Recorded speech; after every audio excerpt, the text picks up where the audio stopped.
Dal Vangelo secondo Giovanni. La sera di quel giorno, il primo della settimana, mentre erano chiuse le porte del luogo dove si trovavano i discepoli per timore dei giudei, venne Gesù, stette in mezzo a loro e disse: pace a voi.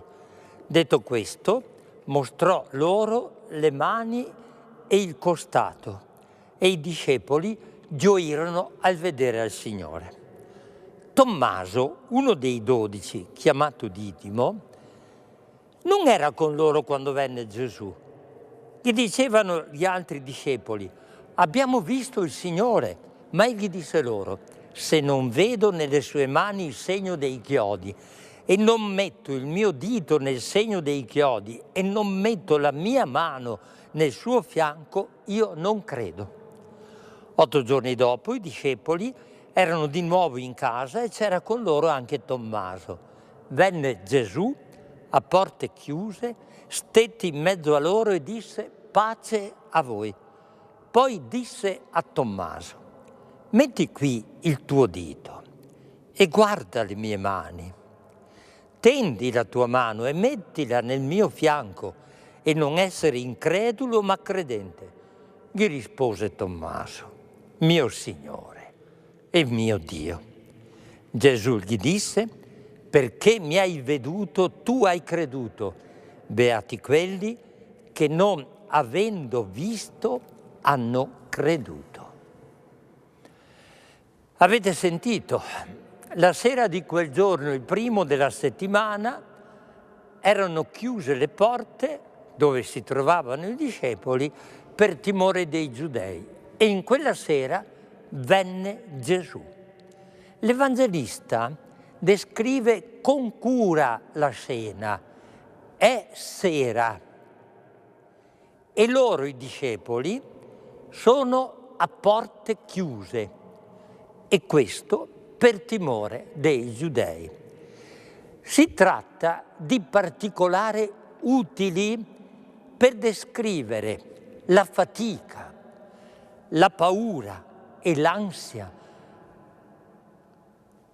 unita alla disperazione che sperimentano i discepoli di Gesù dopo la sua morte in croce e la sua deposizione in un sepolcro.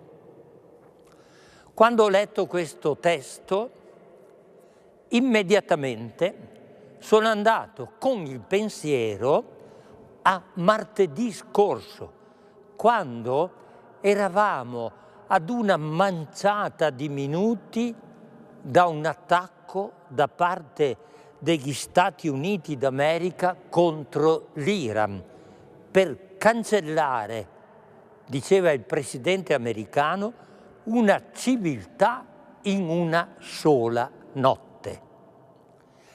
Anche per noi era sera a livello cronologico, ma anche a livello simbolico, perché la guerra sembrava ormai certa. Eravamo chiusi nelle nostre case, incollati ai media, alla televisione, per capire quanto stava accadendo e se c'erano margini per una ulteriore tregua.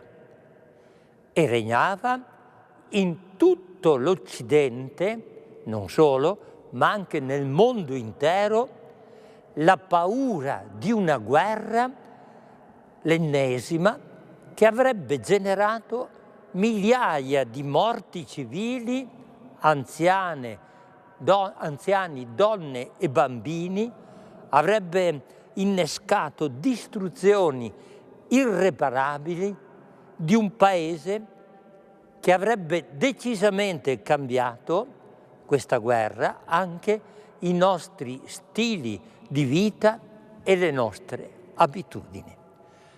Ascoltando i media quella sera, si stava già parlando, a causa dello shock energetico che la guerra avrebbe consolidato, una estensione massiccia dello smart working, di spostamenti adottando le cosiddette targhe alterne, di didattica a distanza e di tanti altri stratagemmi per ridurre il consumo di energia. Tommaso quella sera non c'è, quando i compagni sono per paura a porte chiuse. Il testo non ci dice il perché di quella assenza. Avrà avuto impegni vari? Era in dissenso nei confronti del gruppo degli amici degli apostoli? Dopo la morte di Gesù, questo discepolo assente sembra dire a tutti i suoi amici: non ha più senso nascondersi per paura, non ha più senso aver paura di fare la sua stessa fine. Abbiamo deciso di seguire il Maestro? Ebbene, facciamolo fino in fondo e senza troppe prudenze e timori. Grazie ai doni di Gesù risorto all'umanità, però, anche questa diversità, questo dissenso da parte di Tommaso è stato in grado di generare una nuova e migliore qualità della vita comunicaria tra gli apostoli. Non solo, ma l'assenza di Tommaso crea le condizioni perché Gesù ritorni e consegni, come avete sentito dal Vangelo, la sua pace. La pace che aggancia direttamente quel Signore Gesù al crocifisso. Ciò che Gesù risorto dice a Tommaso diventa così metodo e contenuto del nostro credere. Mostra qui il tuo dito, guarda le mie mani, tendi la tua mano e mettila nel mio fianco e non essere incredulo, ma credente. Noi non dovremmo mai dimenticarlo. Impareremo a vivere solo dopo la sconfitta, perché la nostra vita non ha un corpo levigato, ma tutti noi abbiamo un corpo ferito come quello del risorto.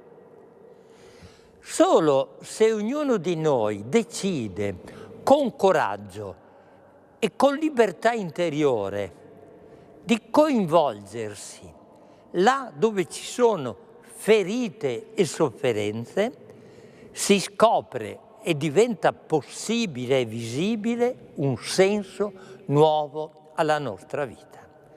Mettere le dita e le mani là dove sono presenti i segni della croce, anche in chi cammina con noi, diventa paradossalmente il solo modo perché pace e giustizia illuminino questo nostro mondo povero, reso buio e triste dalle troppe guerre che nessuno riesce a fermare. Chi ha composto quella preghiera semplice attribuita a San Francesco: «O Signore, fa di me uno strumento della tua pace», lo ha capito molto bene. La pace vera non nasce dalla forza degli eserciti, dalle armi sempre più potenti, dalle ritorsioni e dai ricatti dell'uno o dell'altro, ma dal coraggio di camminare al fianco di chi è più piccolo, di chi è debole, di chi è bisognoso di cure.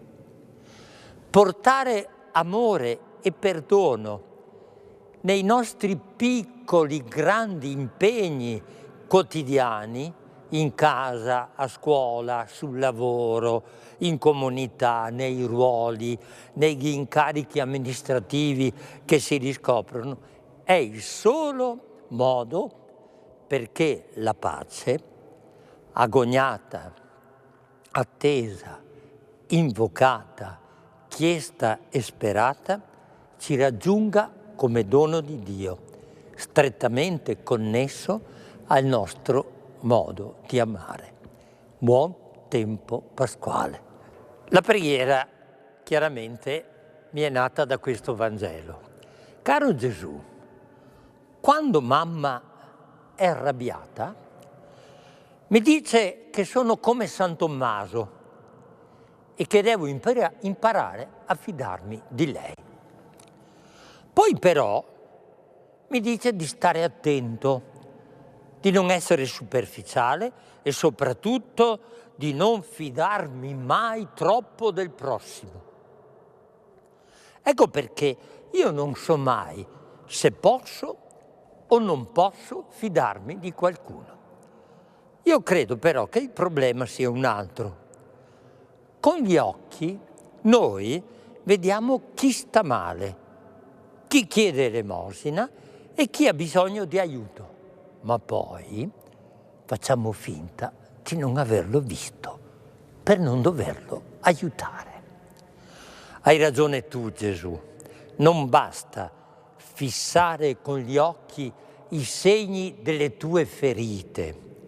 Dobbiamo mettere le mani nelle tue ferite e di tutti quelli che stanno male.